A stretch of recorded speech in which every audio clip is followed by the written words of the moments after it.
What's up, Zox fam? We're back with some more Etheria Restart. Now, we're going to be getting into a character overview of the Grim penalty, Khloros. Now, this is actually one of the very few units, if actually the only unit that has one of the highest ulting outputs in the entire game. So yes, his ult does define him. Now, when we actually get into how this all works, looking at the skill 1, the Reaping Blade, Khloros swiftly swings his scythe, dealing 2 hit instances of 130% damage to a single enemy, with a 50% chance to reduce all enemy skill cooldowns by 1 turn after the attack. This is actually making Khloros one of the best follow-up attack characters in the game, considering that his single target ability is able to basically reduce all enemy skill cooldowns by 1 turn. Now, again, when he's properly built, you'll see this proc more than often, even at a 50% chance. Now, when we're also looking at his skill 1, this is definitely going to be a pretty huge ability where Khloros energy chains shoot up from beneath the enemy to bind them, dealing 3 hits of 100% damage to a single enemy with a 100% chance to inflict a 3 turn of chain lock. Now, chain lock is unique to Khloros, so when Khloros attacks a target, his damage dealt is increased by 30%. And when Khloros is attacked by the target, his damage taken is decreased by an additional 30%. This is actually really good against safeguarding one of his big weaknesses, which is the fact that he's a DPS and he's going to typically be squishy. So he's further not only increasing the damage that he can deal to his opponent to get rid of them quicker, but he's also going to be reducing the damage that they have incoming so that he's able to better manage them. Now, when we get to a skill 3, this is what ultimately is going to make him a fairly unique character.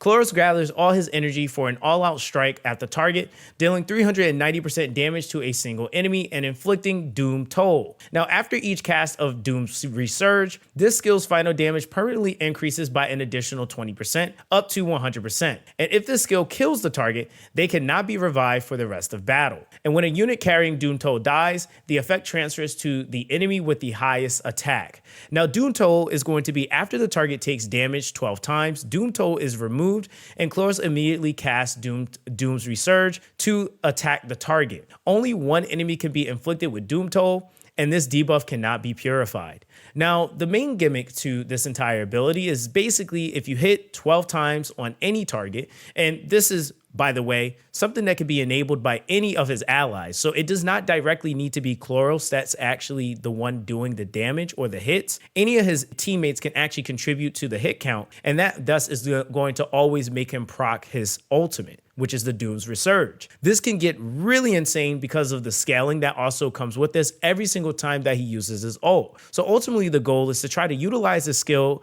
as quickly and as fast as you possibly can so that you can maximize the damage potential from it. Now, as far as module recommendations, I would definitely say in the early game, you're going to be looking at sets like the Onslaught set or even ones like Momentum. Starting out with the Onslaught's going to be giving you a 45% increase on your attack on a 12 matrix bonus.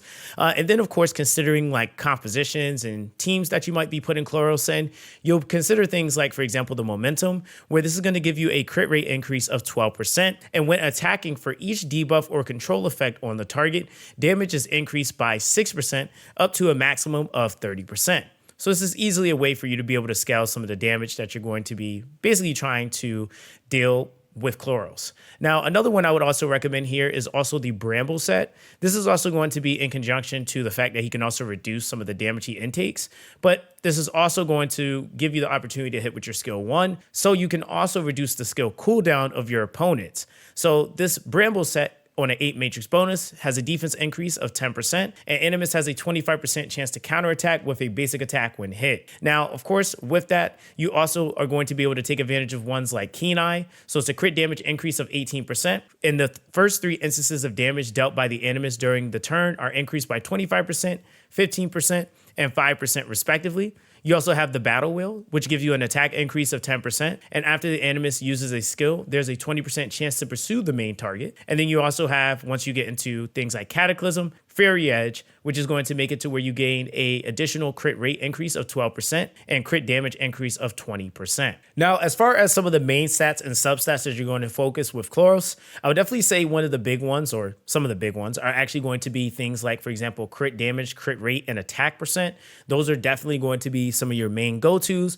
But as you start to flesh out your substats, you might actually swap into like a crit damage attack, or a crit damage attack. It just really all depends what exactly exactly you're aiming for and what exactly you're combining to basically scale yourself. Now, of course, from there, you also have your substats. I would say some of the biggest ones are obviously going to be things like crit rate, crit damage, attack percent, any speed if you need it for any specific rotation, and then effect accuracy. So these are just some of the things to also consider when you're trying to build a unit like Khloros. Now, as far as skill prioritization, I would definitely recommend the skill 2, with the first node increasing both the final damage increase and decrease effects to 30%. The second node will increase the chain lock duration to 2 turns. Then the third node increases the chances of chain locking to 100%. And the fourth node increases the chain lock duration to 3 turns. Now, next up would be the third skill, which in the first node is going to increase the damage multiplier to 360. The next node is going to increase the skill damage boost after each cast to 20%. The third node increases damage multiplier to 390%. And then lastly, when a unit with Doom Toll dies, the transfers the effect to the enemy with the highest attack will kick in. Now, lastly, we have the skill 1 in the first node. It will increase the damage multiplier to 120%. The second node increases the chances of reducing the skill cooldown to 30%. Then with the third node is going to increase the damage multiplier to 130%. And then lastly, it will increase the chances of reducing skill cooldown to 50%. Now, as far as some shell recommendations, I would definitely say in the early game, you'll have ones like Njox, the Agent Lizard, Buddha Panda, Twilight Knight, Crossroads, White Fang, Golden Lion, Count, Law of Silence. All that Void State is basically doing is making it to where you are not targetable by single target abilities. And then lastly, of course, would be the Codex of Magic. Now, of course, getting into our infamous pros and cons, I think some of the biggest pros with Khloros is simply put that the longer the fight goes, the stronger he gets. So he's going to be an excellent Animus to throw into different fights where you're able to basically keep him alive, but allowing him to be able to rotate as quickly as possible, and just having a team around him that allows him to be able to build up his death toll hit count so that he's able to use his ult over and over and over.